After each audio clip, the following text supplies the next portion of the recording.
This week, we review Shazam!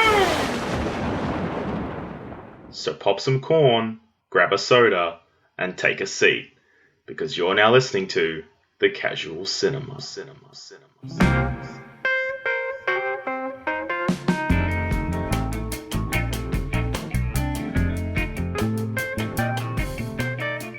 Hey everyone, welcome back to another episode of The Casual Cinema.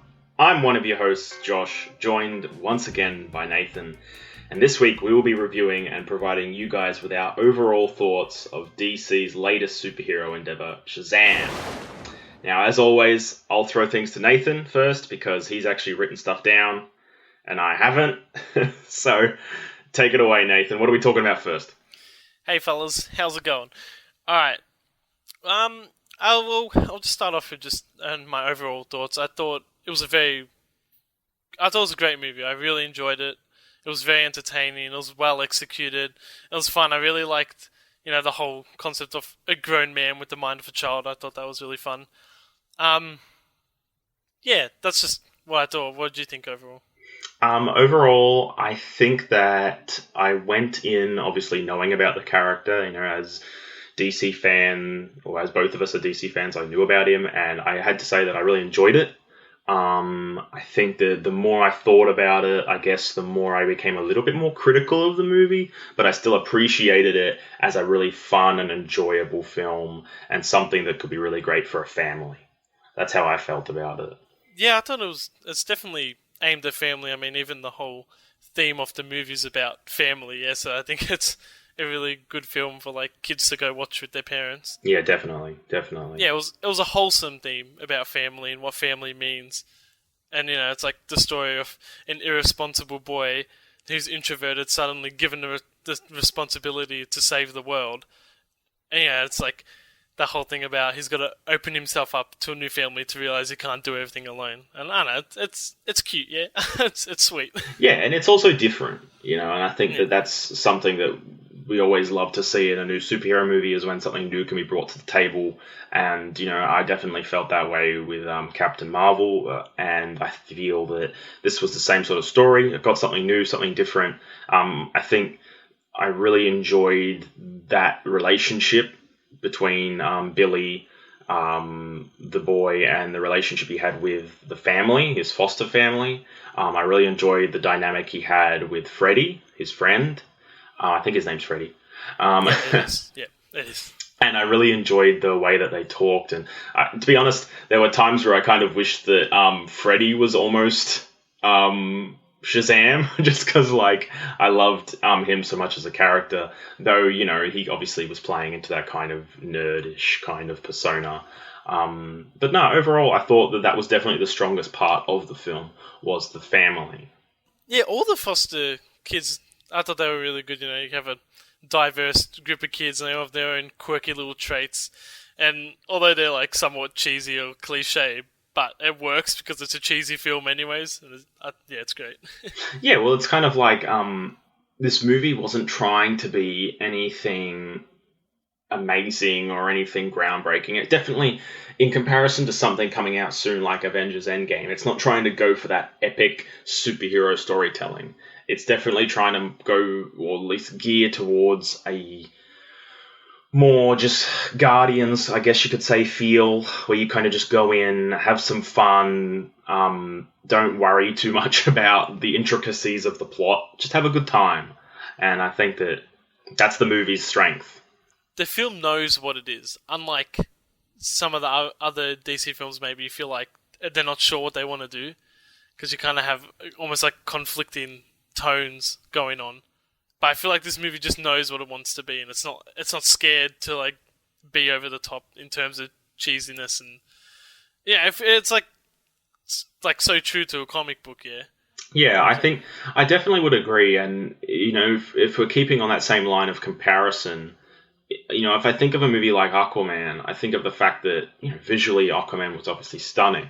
But I think about the fact that that movie had so much trouble trying to nail the cheesiness and corniness of Aquaman and balancing that with that idea of a modern take. And I think this time around they just went, screw it, just make Shazam. and make him fun and make him what he is, which is a kid. Now, I don't want to immediately jump into what I thought were the negatives, but I think that Billy himself is a really well characterized person, but sometimes the distinction that's made between him and Zachary Levi's Shazam is rather different. It's almost like it's almost like Billy's this person and Shazam's someone completely different. Yeah, I'm glad you brought that up because that was on my mind as well. I forgot to write that down. Yeah, when he was Shazam, he had the confidence that perhaps like Billy was going to get later in the movie, but he had it straight away.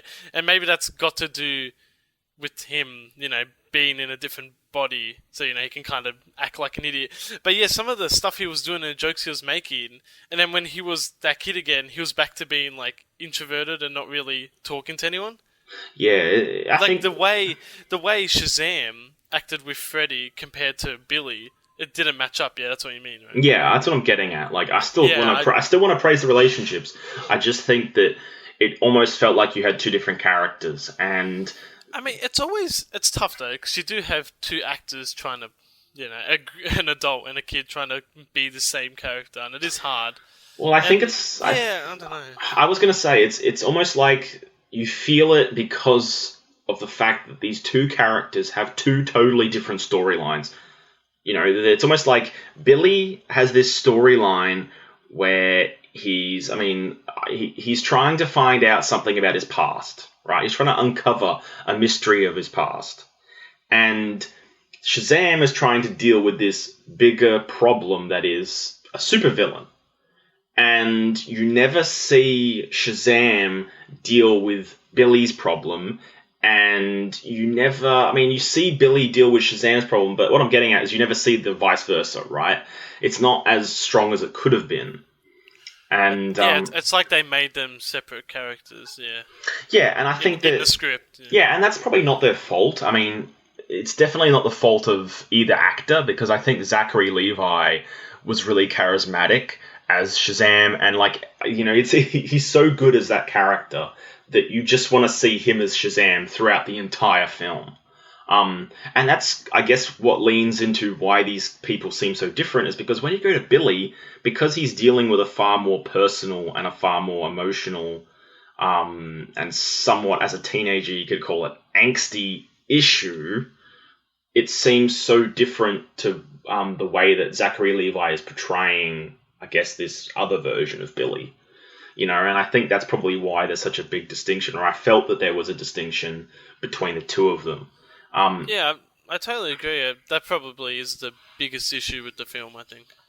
Well, if we're getting into issues, I think that and perhaps the villain, which is surprising, right? Now, this is the tricky part, because as we said earlier, this movie uses cliches, and I think that if we're just looking at the villain as a cliche villain, then it works, right?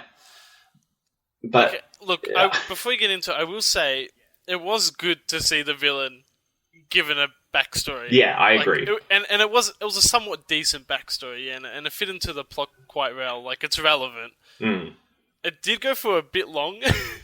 Yeah. And it was an unexpected section of the movie where you're, watching the villain's backstory. You don't expect to see it. And it goes for a long time, and you think, yeah, it just turns out to be this generic revenge story, and I think if you're going to spend so much screen time building up this villain, then maybe give him a stronger or more complex motivation. That would be nice. Yeah, that's how I felt. I felt that there was this massive amount of time dedicated to Mark Strong's character that I was really impressed by it. I was like, oh, this is really great. I'm grateful that we're seeing so much of this villain, but I'm not so grateful that his backstory is so cliche. Yeah, that's the thing. It's such a good concept that hasn't really been done before, in this way. So much screen time for a villain's backstory. It's weird. You almost know as much about the villain as you do about the hero. Yeah. And then just to make him so bland felt weird. I mean, the acting was great, and I enjoyed the villain. I thought he was fine, but yeah, I don't know. I feel like he could have been something more.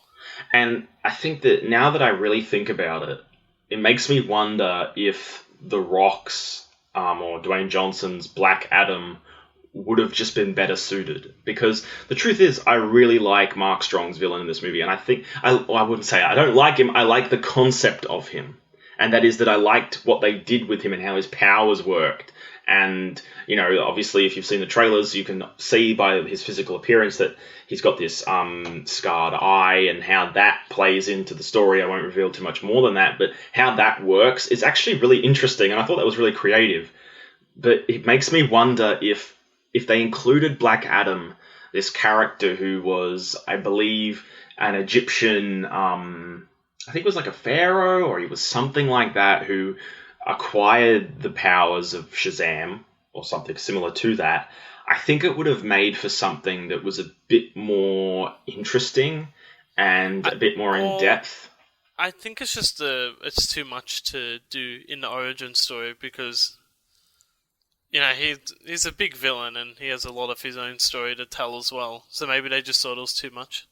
Yeah, and I can see that. And also because they're giving him his own movie, they obviously want to do that first. Yeah, and I really understand that too. To me, it's just that idea, though, that the more I think about the fact that Black Adam could have been in this film, and he could have been the villain, and they could have just halved almost the screen time and the motivations of Shazam and Black Adam, you almost could have just combined what I talked about before, which was that idea that you had two running storylines, one with Shazam, one with Billy, and you melded them together to the point where I don't want to point out a specific scene, but there's a moment, I just want moments, I felt like there could have been moments in this film, where Shazam was confronting particular people instead of Billy confronting particular people, if you know what I'm hinting at in a specific scene.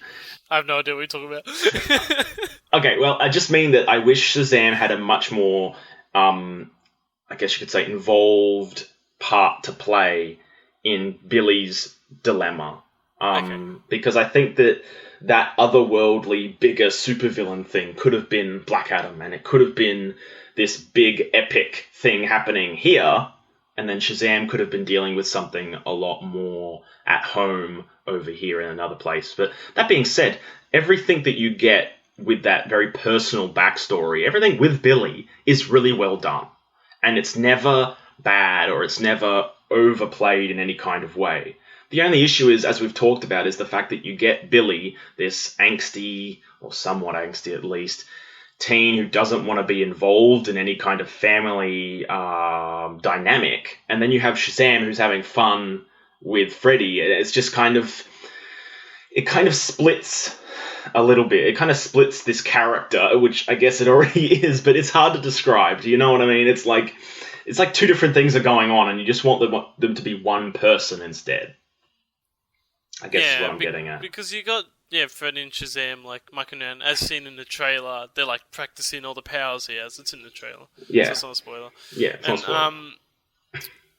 And when he goes back to Billy, then him and Freddy have that tension again, and that's what doesn't really make sense. And they try to make sense of it and kind of give a reason for them, to get a bit annoyed at each other, but. Yeah, it just feels weird. Yeah, like I said, he's so much more plucky and confident when he's Shazam, and I don't know if that's on purpose or not, but it just doesn't work, I don't think.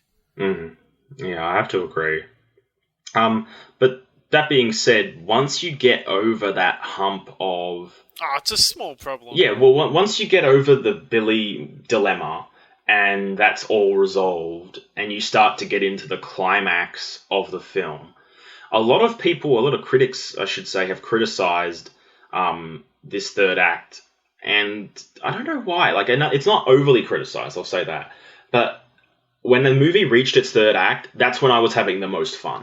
And I was like, this is awesome. And then by the end of the movie, I was like, this is so different, and it's so unique, and it's just so much fun and upbeat that I can't wait to see what happens next, right? I mean, it's a build-up to that, that final battle, and I thought the payoff was great. I don't know why anyone would really be complaining about that. It's just that matter of when you have two different storylines, and once you get rid of the storyline that is... it's not that it's not working, it's just that once you get rid of Billy's angst... Yeah, well, that's okay, though, because they're wrapping up... They have to wrap up both characters, so they wrap up one, then they wrap the other, and they're not going to end at the same time. That's... I don't know, I didn't really have a problem with it, and that was a great scene, like Billy's, conclusion to his problem. It was a really good scene, Yeah, and I'll say that about the performances. I thought the performances were all around great in the movie. Oh, yeah, I thought the entire cast was great. Never an issue at all with anybody, really, and that's why there's not much you can really talk about besides performance. I mean, I thought Zachary Levi was really charismatic. I thought the villain did what he could do, and I thought that the actor that played Billy had some real strong emotional beats throughout the film, and that worked really, really well. So no complaints there. I felt no issues there at all. And I also felt, quickly just to say, I also like the idea that there wasn't that much exposition in this film. Normally you have big, long, drawn-out scenes of exposition. You don't think there was exposition in this film? No, I felt that there was, but it didn't... No, I felt that there was... Look, every movie's got exposition. Well, that's weird, because I thought there was a lot. I didn't think it was hitting me that much, though. I don't know if it was because I was actually interested in what I was learning about. I was going to say, the lore and the mythos surrounding this film is what kept me really hooked. On the side. All, the mystical elements of the film. Yeah. When you're learning about, the whole Shazam and how that works and, the temple and all that. I was always waiting for more of that. And whether I was satisfied with how much there was or not. The anticipation of, finding out more about that and what that meant. I thought that was really cool. Yeah, I enjoyed that scene, how they're, trying not to spoil too much, but they're doing research on, people who have, been called to the temple to try out to be Shazam and have failed. Yeah. I thought that was really cool, how they had the case study of all the people, and they had all, this, the shrine of all the stuff, trying to, work out how to gain access to Shazam's temple. I thought that was really cool. Yeah, and it made perfect sense for that, and that's kind of where you kind of get into the weird area of the movie where you're kind of thinking, these people who are conducting this research think it's just a random mass hysteria. Spoiler alert, they think it's random mass hysteria. And then obviously, as you've seen by the trailers, this isn't, because a boy is literally turning into a grown man with superpowers. So it kind of becomes a little odd when people don't believe in something, when you're kind of like, how can you not believe that this little boy can become this grown man or any of this magic or mystical things, when you have Superman in this world, and you have Wonder Woman in this world, and you have Aquaman in this world, and Batman in this world. It's just one of those things where I was like, hang on a minute, what? Wait, but who doesn't believe it in the movie? Oh, well... No one really knows, right? It's like a... No, well, you remember... I'm trying not to spoil anything for people listening. I'm just trying to talk, so...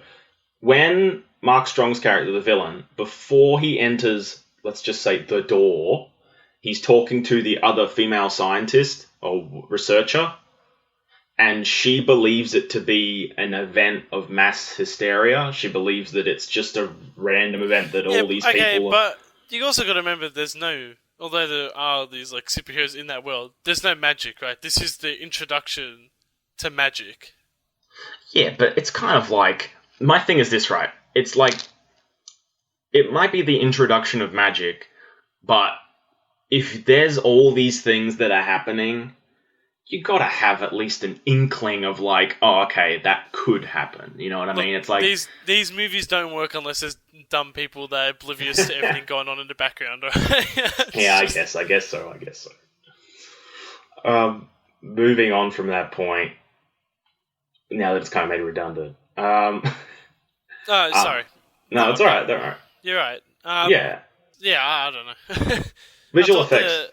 I was actually about to say that. Yeah, my bad. I think the effects seem better than the other DC films, especially the lightning and the super speed. I thought that looked really cool. Yeah, the lightning and the super speed are really cool. The only thing nothing looked bad. I'll say that, but I am already. I'm gonna say flying because some of the flying looked a bit the dodgy. flying. Okay, well, the flying looked like Man of Steel flying to me. Do you know what I mean? Like it looked like the same sort of Man of Steel flying, where it's like it's CGI and it's a little off, but it's not horrible. To me, I didn't think this was horrible, but some of the enemies that Shazam has to fight, let's say that, they looked a little bit funky, and they looked like they were from some other film. You know what they look like? They don't blend into the background. Yeah, it's almost like the old, Star Wars thing where they have like the little claymation guy there, and it doesn't look like it belongs. It was almost like that, like it didn't, and almost like some of the actors weren't pretending that they were there. Like like the performance didn't match what was there, because I think how they made these enemies look, just they because they're quite big, and it was almost like people's reaction to them were underwhelming. Yeah, you could tell it was probably something they had to fix in post. Yeah, right. It looks like the director wasn't sure how big or what they were gonna look like, and so when because you imagine if you saw that in real life, how scared would you be?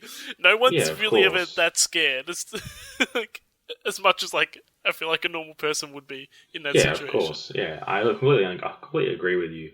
Yeah, it definitely felt like that, and the way that they were even moving around and stuff, and then the way that they were interacting in fight scenes, you can tell a lot of it was just kind of quickly, not quickly, but again, it's something that happened in post that they had to sort of fix and change and stuff. It's pretty standard DC effects in that case. Yeah, if that is the case. The only difference, of course, is that when you come off a movie like Aquaman, which has probably the best special effects I've seen in a film in quite some time, despite the fact that the movie overall isn't especially great.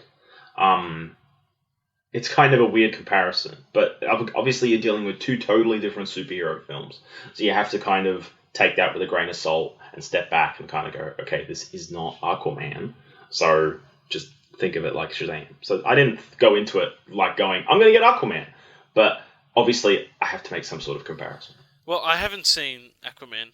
Yes. So, and I'm just going to say, this was easily my favourite DC movie so far. Okay. Well, for me, this one did it right. Compared to everything else I watched, this one did it the most. Yeah, I mean, if we're getting into rankings, I mean, it would probably be a number 2 for me. I'd put it, out of all of them, I'd put it maybe just behind Wonder Woman still. I still really enjoy Wonder Woman. I mean, okay, I like Wonder Woman, but still I don't really agree with the whole tone they went with and everything, and just some other things in that movie. I still like this better. Yeah, and you're allowed to have an opinion. I'm not telling you can't, because to me this is 1 and 2, right? Wonder Woman and Shazam for me are an up and down, because when I try to rewatch Wonder Woman, it's a long movie and it can be a little bit of a slog, Wonder Woman, to sit through, right? Not necessarily in a super bad way. It's a very long film that takes quite a bit of time to get the ball rolling, and that's because of the first 2 acts. And I think that in this case you have a movie that's a little bit more fun and enjoyable, but it too suffers because you obviously have to wait for Shazam to pop up, and I think the build up to that was sufficient enough. But as you said, sometimes you get too much of the villain, and I felt like they could have gotten to Shazam faster had they not necessarily chosen to put the moments that we had with the villain towards the beginning of the film, and if they put it later in the movie to provide more context, that could have been an interesting reveal, right? It could have been an interesting reveal that happened later on in the movie where we're like, oh, well, shit, I guess I can understand where this guy's coming from, right? Even if it might be a cliche plot point, at least you might understand it. I felt if they got to Shazam faster and we saw more of Zachary Levi, then it would have been even more enjoyable than it was, I guess. Is probably the best way to say it. I enjoyed the intro and how different it was, but it was way too long, I think. Yeah, definitely. You're just like, you're watching and you're like, okay, where's the hero? It's like, yeah. It's weird. It's different, but it's odd because it's different. I don't know. Like I said, it's maybe because the villain didn't live up to the backstory. I agree, but by the end of the film, I felt almost, as a movie, like it gets to the point at the end of the movie where you're kind of like, yep, this is exactly where this character needs to be. Because I think about like Justice League and how mediocre of a film that was, but by the end of that movie, you were like, okay, these characters seem like they're in the position that they should have been at the beginning of this movie. And it like you're at the end of it and you're like, oh my god, this is really cool. I want to see what comes next. And I felt like the exact same way at the end of Shazam, but knowing, of course, that the rest of the movie was really enjoyable and fun and much better than Justice League, when I got to the end of it, I was like, oh, awesome. Especially with a particular cameo that happens in the film. I won't say when. Obviously, it's not a super duper cameo because I don't want to say any more. But when it happens, you're like, oh, cool, that's really fun. And I like the reaction to that and the ending, which almost comes across like it's almost like Spider-Verse for some reason. I kind of felt vibes to. Like when it reached the end and the credits were rolling, I was like, this feels like Into the Spider-Verse. Oh, because it had the comic book. Yeah, but I really enjoyed that. I really enjoyed that part of it, I thought. It's fun. It's just, a bit kid-friendly and enjoyable. And, yeah, the ending's really cool, actually, at the very end. Yeah. We didn't really mention that this is, like, a really funny film, did we? I don't think we mentioned that. No, I don't think we did. Probably knows that, but it's like... Yeah, it's nothing DC have done so far, right? It's just of course, non-stop cheesy jokes, and like we're saying this stuff about the villain and how he's like, cliche and cheesy, but they make fun of that like non-stop in the movie. Yeah, of course. And that was some of the like funniest stuff. Yeah, and of course, like any comedy, not every joke is going to hit. No, there's definitely a few cringy moments in there, but I just overlooked them and was happy to wait for the next good joke. Yeah, definitely. I agree. Well, I guess we should probably, give our thoughts on it and where we're sitting in terms of a rating out of 5 stars, obviously. Where are we kind of sitting at the moment? Well, we still have some time. I mean, it's pretty early. I know, but, I'm just saying, we can still give our thoughts and still talk. I'm just saying, we can give an idea of where we're sitting on the movie at the moment. Okay. Well, like I said, for me, it's easily, excluding Aquaman, my favourite DCEU movie so far. Yeah. Like, I think going in this direction is what they need to do a lot sooner. Like, I get it, they want it to be different from Marvel, but clearly it doesn't work, so they just have to, do their own thing in a more lighter way rather than a darker way, I suppose. And I'm hoping this really has like an effect on all the DC movies to come. Even when we get more Superman and Batman, I hope they can, change it up a bit more and make it a bit more fun. But yeah, I really enjoyed the movie. I think it's great. I don't know. I don't have much to say. It's all right. It's all good. Yeah, you go. All right, I'll go. I think that I'll say this. I had expectation going into this film. I had seen the reactions to it, and I thought that it was going to be just awesome on every level. Now, it wasn't necessarily awesome on every level. It did have its weak points. And I will say that my expectation of what Shazam was not the Shazam I got 100%. And I think that has to do with Billy's age, and I think that had to do with some of the jokes in the film that were aimed at probably much, much younger audiences and whatnot. But I think that overall, I thought it was a really enjoyable movie, and I had a great time watching it. I think that to me, I had a similar reaction to Ant-Man when I first saw Ant-Man, the first film. I kind of came out of it going, oh, I had expected something slightly different, and I came out kind of going, I think it was good. And I felt the same way with this. I came out going, I didn't go, but I was like, it's pretty good. And I felt that if I watched it again, I'd probably like it even more. You reckon? Because I've been thinking about that, and I really, like, I kind of like to do that. That's how I like to look at movies. I go, would I watch that a second time? Because that's what I did with when we did Captain Marvel, and that's what I did with Dumbo. It's like, would I watch it again? Would I find it more boring? And this one for me is hard. Like, I don't know. I feel like either I'm just watch again, I really enjoy it, or the second time around, I'll notice all the exposition. Yeah, I think for me, I wanted to just kind of skip over that. Yeah, I think for me, it would be the first act would be the hardest to sit through. And then this minute he became Shazam and you kind of had Zachary Levi on screen and his charisma was just oozing, it would be a lot more enjoyable. Because my experience rewatching Captain Marvel was that I felt the exact same way that I did when I first saw it. And with this, I think I would enjoy it maybe a little bit more, I think, but I would still be able to point out what I thought were the problems with the movie. And that's why, and I don't want this to seem so harsh because it's not, that's why at the moment, because of my, I guess, distaste for the villain and the way that he was executed and sort of the character issues in terms of the synergy between Billy and Shazam, I'm kind of sitting on 3.5. And it's hard because I'm like wanting to give it 4.